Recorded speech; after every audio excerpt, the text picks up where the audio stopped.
Hey guys, welcome back to the Horror with your hostess, with the mostest, Fiona, as always.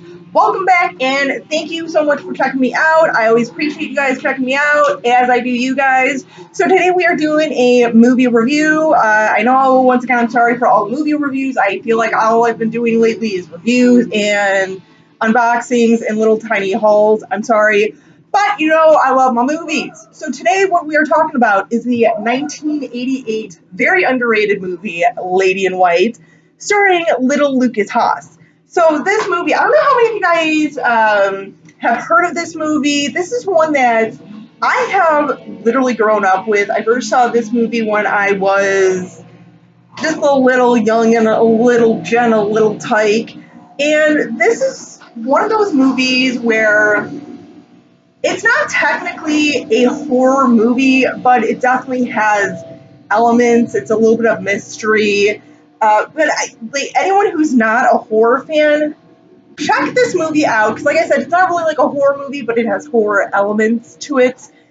This movie, though, anytime I talk about this movie or mention it to anyone and they haven't heard of it, I literally, the way that I start talking about it is, or explaining it is truly just a straight up classic ghost story who done it movie. And that basically is what it is. Because I feel like anyone today, especially people who are younger than me, who are maybe under 30, I feel like if you ask them what a ghost movie is, a lot of times they're going to say like Paranormal Activity or any one of these hauntings in, a haunting in Connecticut, haunting of this, haunting of Molly Hartley, and those are technically ghost movies. But like I said, this is just a straight up classic ghost story. It is truly a classic ghost story.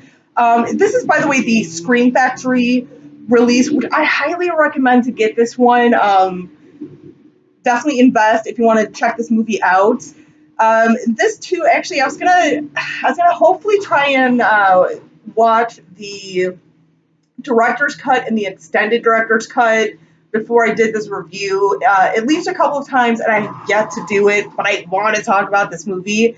So basically, it's one of those things where Lucas Haas's character gets locked in the cloakroom at school, sees the little girl's ghost and everything, and he is now fascinated with it. He's trying to figure out what's happening, and in the meantime, the other storyline that's going through this is the false conviction of the school custodian, who, is, like I said, he was brought to trial. He was accused of murdering the kids over the last 10 years or something, and because unfortunately he is African American, and even one of the characters even states, dude, he's black, what are we gonna do? No one's gonna dispute this, and by the way, I should warn you, this was made in 88, but it was set in the 60s, 62, I believe. Yes, 1962. So there was a lot of racial tensions back then. So basically, it's kind of like the story and everything, trying to find out who actually was killing these kids and everything. But I love this movie. It's the special effects in this movie are they're not that great.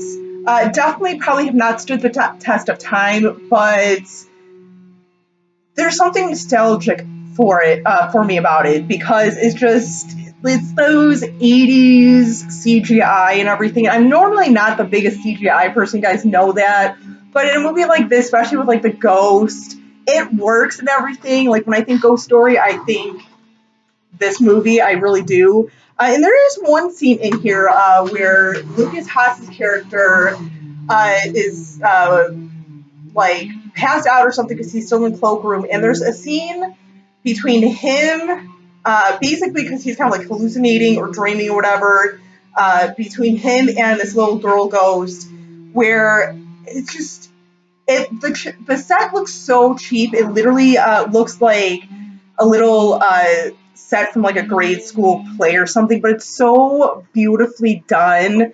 Like for those of you who have seen this movie, let me know what you think of that scene, because I know you guys know what I'm talking about. Where it's just like they're kneeling down on like this fake grass. They've got like glitter coming down to represent like snow or something. It is so beautifully done. The lighting in that.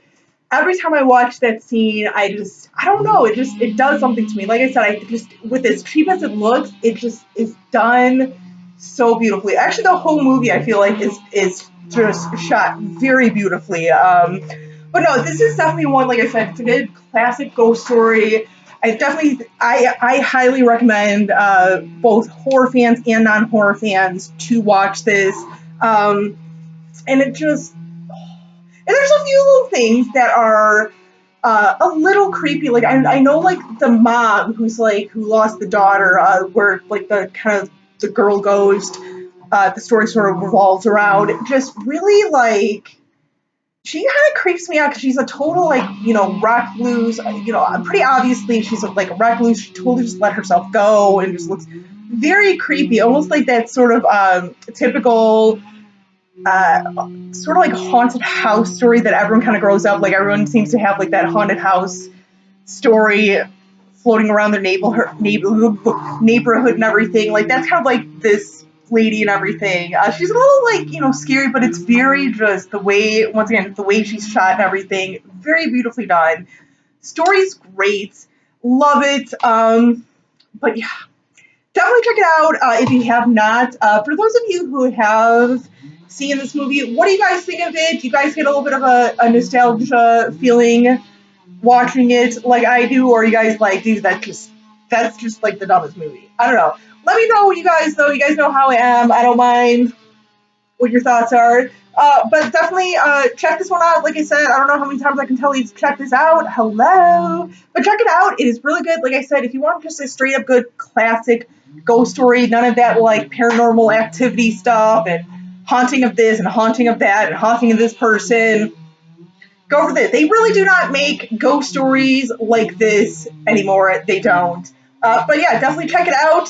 I will say this is probably maybe the last great ghost story we've ever had. So, but thanks you guys. Thanks for checking me out. Till next time, as always, stay creepy, classy, and a little bit sassy.